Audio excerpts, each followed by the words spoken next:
Tingnan niyo ba si Bubbles? Samahan niyo pa may pupunta kami sa vet para ipafuwa yung betlog niya. Kasi marunong na siya lumandi eh. Kaya papakuna natin siya ng eggs. Ayan, nandito na kami sa vet at tingnan niya naman yung mukha ni Bubbles. Mukhang kinakabahan na yan siya. Tingnan niyo guys. Pag-gising niya yan mamaya, wala na siyang betlog. Sino ba naman ang hindi kakabahan yan? Kung i-injeksyonan ka, tapos kukunan ka pa ng itlog, di ba?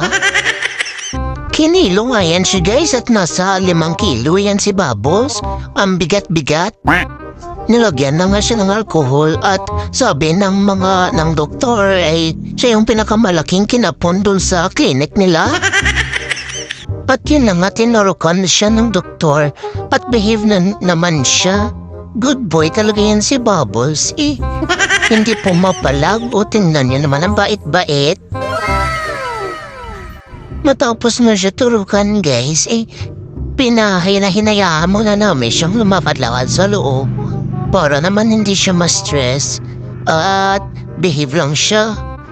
Tingnan niya naman siya guys, oh, umupo lang siya kasi parang lasing na siya.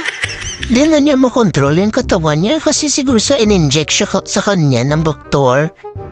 At yun lang nga guys, yan, tulog na tulog siya.